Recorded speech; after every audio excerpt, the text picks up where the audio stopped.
Ce qui me permet d'être en haut, c'est d'essayer de vous attirer en haut. Que se passerait-il dans les mariages si chaque partenaire s'engageait? Même maintenant, certains d'entre vous qui ont de sérieux problèmes de mariage. Et si ce soir vous vous engagiez, je vais choisir d'être celui qui va encourager dans mon couple. Restez avec nous dans Jouissez de votre vie.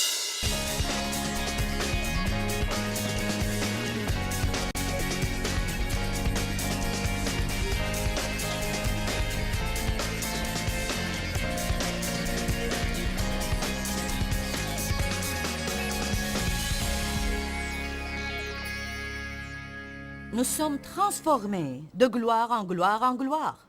Allez maintenant. Parfois, il faut juste laisser tomber certaines choses. Que se serait-il passé si Samson s'était détourné de Dalila? Que se serait-il passé si David s'était détourné de cette femme? S'il ne s'était pas trouvé sur ce toit?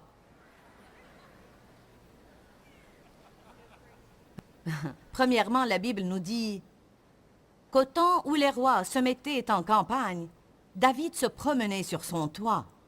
Donc, il ne se trouvait pas à l'endroit où il devait être. Il aurait dû être avec les autres rois en guerre et non sur son toit. C'est là qu'il vit Bathsheba et sa vie a changé. Oui, Dieu a continué à se servir de lui, mais sa vie n'a jamais plus vraiment été la même. C'est à partir de là qu'il y a eu la guerre dans sa maison. Que se serait-il passé si en redescendant du toit, il s'était dit « je ne vais pas faire ça ». Je m'adresse à vous ce soir. Certains ont une grande confiance en eux. Vous pensez pouvoir jouer avec le feu sans vous brûler.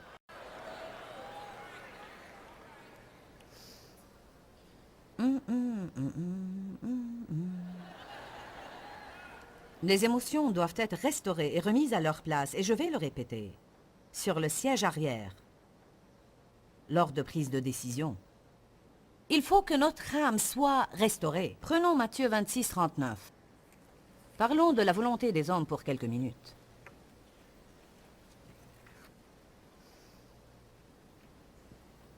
Puis il s'avança un peu, se jeta la face contre terre et pria ainsi. Faites attention à ce qu'a fait Jésus lorsqu'il était tenté. Il s'est incliné devant Dieu et il a prié pour avoir sa percée. Quand quelqu'un me blesse et que je suis tenté de rester amer contre lui, et j'en suis fortement tenté, j'ai des difficultés à lui pardonner. Qui sait que lorsque quelqu'un vous blesse vraiment, et parfois, même si vous connaissez bien tous les messages sur le pardon, que vous avez des livres à ce sujet,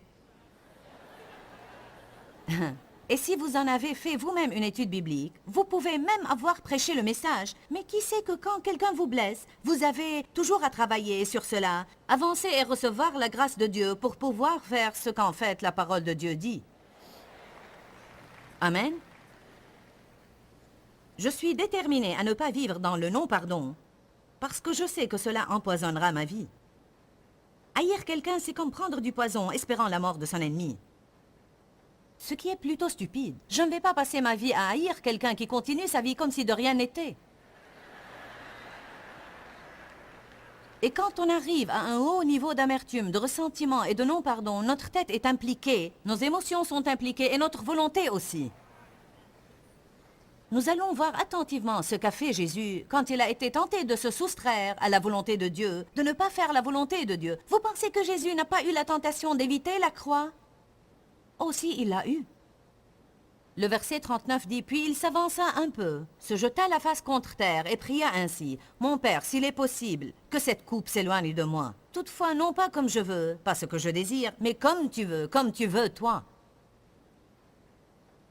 Oh, si seulement on priait ainsi, « Seigneur, que ta volonté soit faite, pas la mienne. » Je ne veux pas ça, Seigneur. Je ne veux pas faire ça, mais je le ferai si tu me dis que je dois le faire. Je ne veux plus rien avoir à faire avec cette personne. Mais je ne l'exclurai pas de ma vie comme cela si tu me dis que tu veux encore m'utiliser dans sa vie. Vous voyez, je crois que parfois, Dieu veut se servir de nous pour entraîner quelqu'un plus haut, parce qu'il est là où nous en étions avant, et que quelqu'un était resté avec nous pour nous entraîner plus haut. Parfois, même maintenant, quand je suis tentée de renvoyer un employé, et ça peut être un employé ou quelqu'un d'autre, même mon fils aîné, nous avions des problèmes de relation. Tout d'abord, nous nous ressemblons tellement que c'est un problème.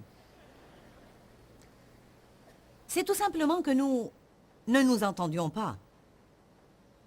Parfois, on peut aimer quelqu'un sans forcément l'apprécier plus que ça. Ce n'est pas facile que vos enfants travaillent pour vous, car dans ce cas, il faut régler les pressions du travail et de la maison. Et s'il faut reprendre ses enfants à la maison, ça me rappelle ce qu'a dit mon fils. Je ne peux pas avoir un problème avec mon boss et trouver le réconfort à la maison. Amen. Donc, il faut faire avec tout ça.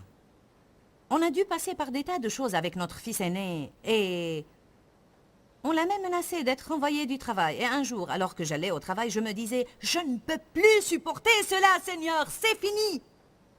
Il n'aura qu'à aller se trouver du travail ailleurs. Êtes-vous passé par ce genre de choses? Et je ceci, et je cela, et je... Je m'en rappelle très clairement. Je veux dire, j'ai entendu la voix de Dieu si clairement. Joyce, n'abandonne pas David. C'est son nom. Et maintenant, car nous n'avons pas abandonné, il est arrivé à prendre sa place dans le ministère. Dieu l'utilise. Il est à la tête de nos missions internationales et une vraie bénédiction. Et puis, nous sommes devenus de bons amis et il m'appelle peut-être au moins une fois par semaine juste pour me dire que je suis une maman merveilleuse et qu'il m'aime. Que se serait-il passé si je l'avais abandonné? J'étais désireuse d'écouter Dieu, même si je ne le voulais pas. Et si Dave m'avait abandonné? C'est facile d'abandonner. Que ta volonté soit faite, et non la mienne. Ce que toi tu veux, pas ce que je veux et désire. Laissez-moi vous dire quelque chose d'intéressant. Si vous avez fait cette prière, vous avez intérêt à vous préparer à des changements. Nous pouvons chanter « Je m'abandonne à toi ». Je m'abandonne à toi. C'est mon concert auquel vous n'assisterez jamais. Tout à toi, mon Seigneur et Sauveur. Oh, ça a l'air tellement spirituel. La musique joue, l'éclairage est beau et nous avons entendu chanter James Wilson avec sa belle voix. Et nous avons été tellement touchés. Oh, Seigneur, que ta volonté soit faite. Alléluia, Seigneur. Oh, Seigneur, change-moi et fais ce que tu veux de ma vie. Et Dieu inscrit chez lui le 14 mars. Ok, allons au travail. Saint-Esprit, saisis-les.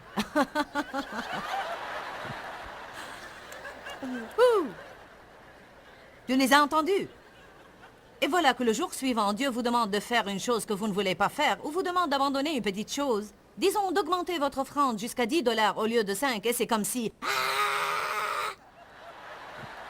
Mais qu'est-ce qu'il m'arrive? Oh mon Dieu! Eh bien, je réponds à ta prière. Tu m'as demandé de te changer.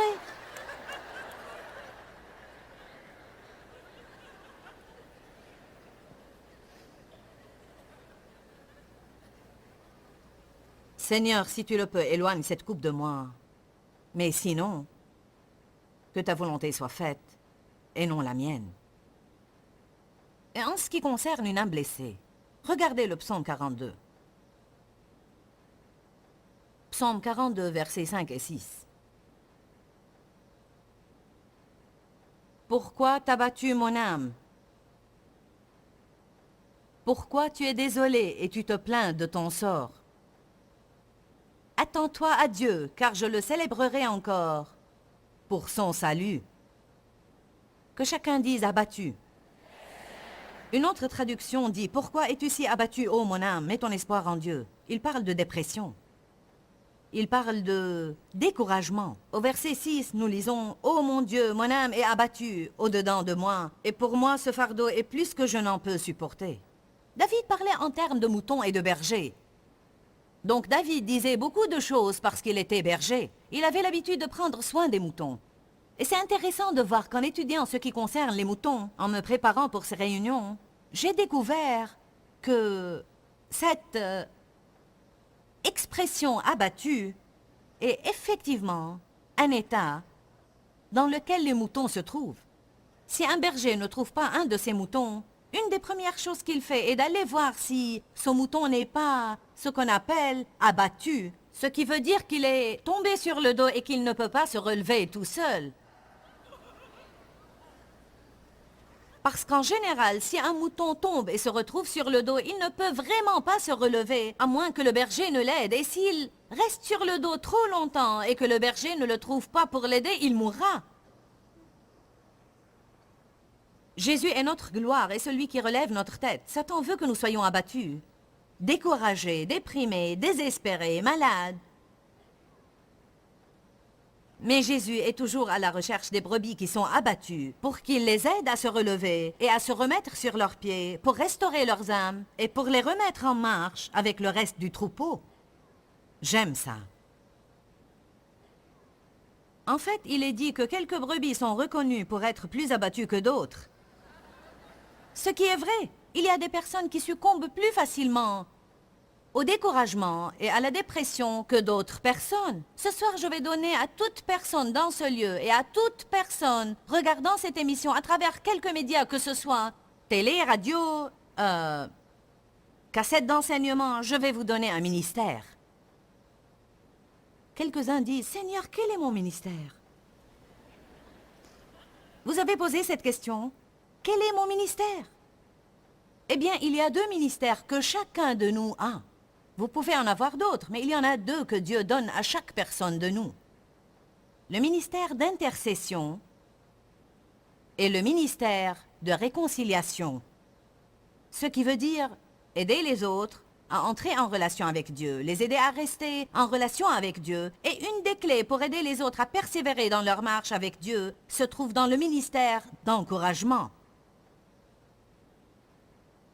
C'est quelque chose que toute personne peut faire. Eh bien, je ne suis pas quelqu'un qui encourage les autres. Eh bien, je ne l'étais pas non plus. Par nature, je ne suis pas du genre à aller vers les autres pour les complimenter et les encourager. Je suis plutôt de ceux qui dirigent tous ceux qui se trouvent autour de moi. Quelque chose de merveilleux se passe en vous quand vous devenez quelqu'un qui encourage les autres. Parce que plus vous encouragez les autres personnes, plus vous vous sentez vous-même encouragé. Vous n'aurez jamais ce que vous n'êtes pas prêt à donner d'une façon ou d'une autre. En d'autres termes, quand vous commencez à recevoir un peu d'espoir, un peu de joie, si vous commencez à en donner un peu autour de vous, vous semez une graine et vous pourrez récolter dans ce domaine. Je veux que vous m'écoutiez ce soir parce que ceci est certainement plus important que ça n'y paraît. Cela peut paraître simple que je me tienne ici, prêchant ce message sur le psaume 23 et vous disant, quand vous quittez ces lieux, soyez déterminés à être des gens qui encouragent les autres. Mais vraiment, je crois par l'Esprit de Dieu que c'est Dieu qui m'a dit de vous dire ça. Et je crois que si vous commencez activement à encourager d'autres personnes, vous allez voir des percées dans votre vie. Vous êtes d'accord avec moi? Très bien, et moi? Personne ne m'encourage. Peut-être que personne ne vous encourage car vous ne semez rien. Amen. Dites cela aux autres. Tu es une bénédiction et quelqu'un d'important dans le corps de Christ. Je t'aime et je t'apprécie. Écoutez bien, ces quelques mots peuvent indubitablement faire des miracles dans la vie des autres. Je vous conseille de dire aux autres qu'ils ont l'air chic et de les remercier. Procurez-vous toute une série de cartes de remerciement et utilisez-les au moins une fois par semaine. Envoyez à quelqu'un une carte pour lui dire que vous l'appréciez. Téléphonez à quelqu'un et demandez-lui comment il va. Écoutez ce que je vais vous dire. Écoutez-moi bien, vous tous qui aimeriez devenir prédicateurs. Vous qui aimeriez l'être. Et c'est aussi à moi que je le dis, car des gens comme moi sont bien pires pour ça que n'importe qui d'autre. Ce n'est pas forcément par un sermon ou un verset que l'on encourage quelqu'un. Bonjour. Bon, comment j'encourage quelqu'un sans la parole? Vous l'encouragez en étant la parole pour lui, en vivant la parole devant lui. En d'autres termes, vous l'aimez, vous lui dites « Je comprends ce que tu es en train de traverser. J'ai de la compassion pour toi dans ta situation. Je sais que c'est dur. Il n'y a rien qui m'énerve plus que quand quelqu'un vient me prêcher en face mon propre message quand je suis en train de vivre un moment difficile. »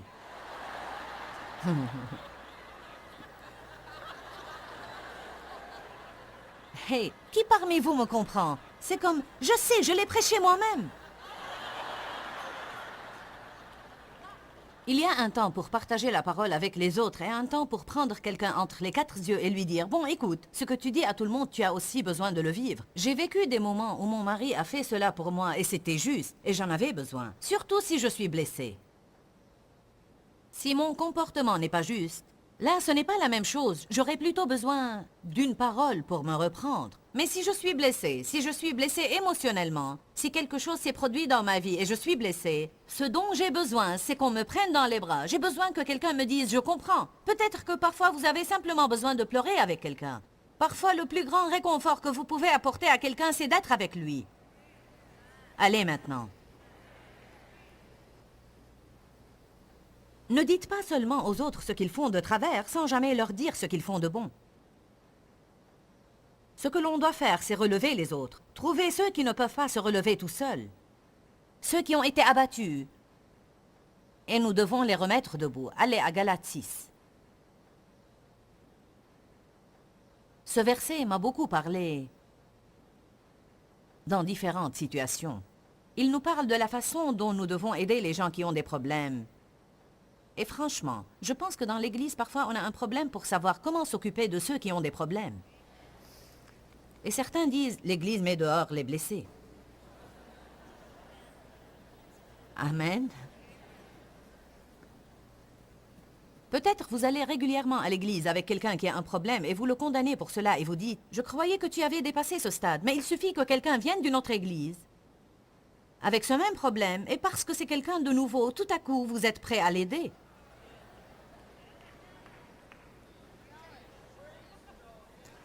Frère, si un homme, et en fait un homme inclut tout le monde, si quelqu'un est surpris en train de commettre une faute quelconque, écoutez la suite. Vous qui êtes spirituel, et bien sûr vous pensez c'est moi. Vous qui êtes sensible et contrôlé par l'esprit, vous devrez faire les 3 choses suivantes. Remettre la personne debout, et nous aimons tous faire cela. La restaurer et la remettre dans le circuit. Je peux vous montrer d'autres versets qui disent que dans notre affection, rien ne doit changer envers une personne qui a chuté, même si elle a... Paul a parlé à quelques personnes d'un homme qui avait commis un inceste dans l'église. Ça veut dire qu'il avait eu des relations sexuelles avec un des membres de sa famille, et c'était un homme chrétien qui appartenait à l'église de Corinthe. Donc il l'avait mis en quarantaine, il l'avait exclu de la communion et il l'avait confronté à son péché. Il s'est manifestement repenti, il était désolé. Et Paul a dit, « Ok, maintenant vous... l'avez exclu de vos cœurs suffisamment longtemps. Je voudrais que vous le réintégriez et que vous le rétablissiez. J'aimerais qu'il fasse de nouveau partie du groupe et j'aimerais que vous lui redonniez la place qu'il avait dans vos cœurs. En d'autres termes, complètement. Est-ce que ce n'est pas extraordinaire de savoir que lorsque nous agissons réellement mal, Dieu nous rétablit complètement et aussi qu'il désire que nous nous rétablissions les uns les autres? Vous n'êtes pas sûr de votre attitude par rapport à cela. Certains ont des doutes quant à ce que je viens de dire. J'ai dit s'il se repent. Nous ne parlons pas de quelqu'un qui ferait exprès de se comporter mal. Nous parlons de quelqu'un qui a fait quelque chose de mal, qui en est désolé et qui veut être rétabli. La Bible dit qu'il doit reprendre la place qu'il avait dans vos cœurs. Dans 2 Corinthiens 11, Paul dit que quelle que soit la peine ou la difficulté que vous êtes en train de vivre, je peux compatir. Nous avons besoin de compatir à la souffrance des autres. Nous devons être sensibles à ce que les autres traversent. Prenez rapidement 1 Thessaloniques 5, verset 11.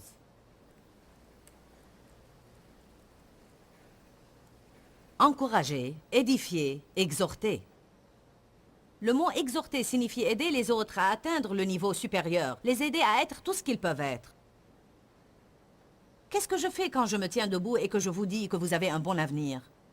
Vous pouvez vous débarrasser du passé car Dieu vous a planifié quelque chose de bon.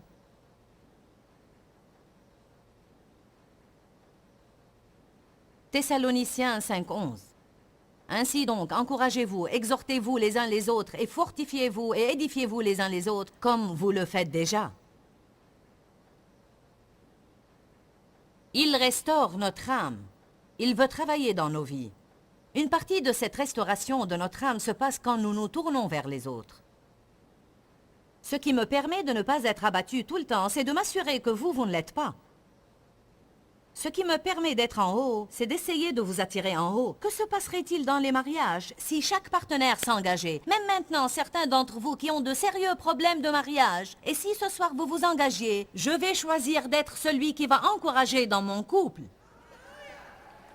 Je vais rentrer à la maison et je vais commencer à édifier, et je vais commencer à exhorter, et je vais construire, et je ne vais pas m'inquiéter de ce que je vais recevoir en retour. Je vais m'investir autant que je peux dans cette relation, et comme ça, votre mariage sera guéri. Vous n'allez pas finir par divorcer, et vous serez plus heureux, car vous saurez comment vous comporter. Pourquoi nous sommes insatisfaits? Parce que nous sommes égoïstes et centrés sur nous-mêmes, et nous voulons savoir pourquoi les autres ne font rien pour nous. Alors que c'est à nous de dire, dans cette situation, c'est moi qui vais prendre le rôle de leader, et à partir de maintenant, je ne vais pas être critique. Cela ne veut pas dire que je ne vais jamais vous dire ce que j'attends de vous, ou ce que j'aimerais voir changer, mais cela signifie que ce n'est pas tout ce que je vais faire. Où est-ce que vous en êtes? Gloire à Dieu. Votre mariage pourrait changer si vous rentriez à la maison avec l'intention d'être un exhortateur acharné. Pourquoi est-ce que ce sont ceux que nous devons aimer le plus qui en réalité nous frustrent le plus? Rentrez à la maison et commencez à dire « Je t'aime, merci. Tu es une bénédiction dans ma vie. Voilà ce que j'aime chez toi, c'est ceci, c'est cela. » De petites choses. Je porte ces chaussures en plastique ou je ne sais quoi. J'imagine que c'est mieux que du plastique. Comment on les appelle? Acrylique, oui, voilà, c'est mieux, acrylique.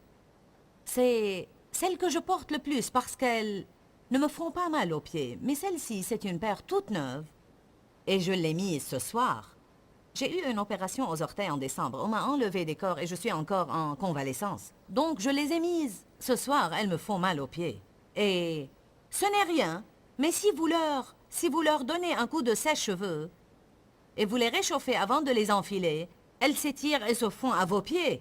Je vous assure, elles sont géniales. Ce sont de bons conseils que je vous donne. Alors,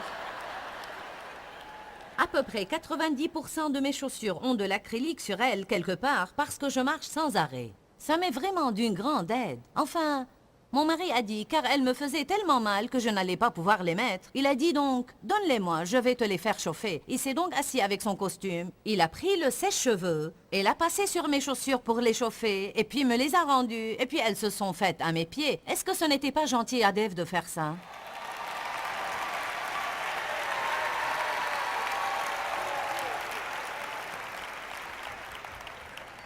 Je te le dis devant tout le monde, Dave. J'ai apprécié que tu donnes ce coup de sèche-cheveux à mes chaussures. Pour moi, c'était beaucoup. Et ça nous a liés de façon plus forte encore.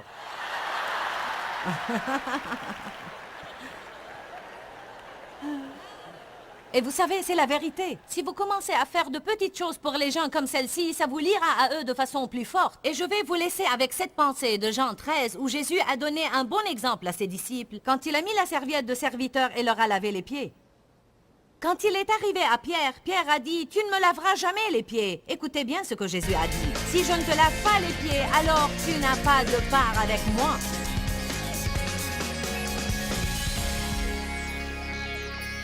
Nous étions en train de parler de comment le Seigneur, notre berger, restaurera notre âme. Peut-être que vous avez lu cela plusieurs fois et vous ne savez pas vraiment ce que cela veut dire, mais personnellement, je comprends ce que cela veut dire, car j'avais besoin que mon âme soit restaurée. Vous êtes un esprit, vous avez une âme, et vous vivez dans un corps. Mais c'est quoi votre âme? Votre âme est vos pensées, votre volonté, vos émotions, et je vous le dis. Le temps que le diable ait terminé avec moi dans mon enfance, en fait, je ne crois pas vraiment qu'il ait terminé, mais j'ai moi-même mis fin à ses plans. Mes pensées étaient en désordre, mes émotions étaient hors contrôle. J'étais têtue et rebelle et je ne savais certainement pas comment soumettre ma volonté à Dieu. Je peux vous dire maintenant et certifier que le Seigneur a restauré mon âme. Si vous êtes malade dans votre corps, vous prenez du médicament. En fait, la parole de Dieu est un médicament pour nos âmes.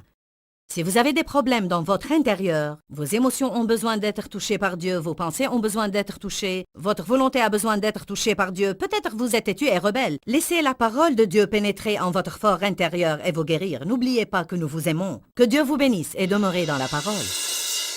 Dis-leur que je les aime. Dans ce livret, Joyce Meyer donne une révélation de l'amour de Dieu pour nous. Pour obtenir ce livret gratuitement, écrivez-nous à Joyce Meyer, boîte postale 40095-6300, Larnaca, Chypre. Ou bien visitez notre site web www.joycemeyerme.org/fr.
hiu hiu trẻ mùa lụt nước lũ bắt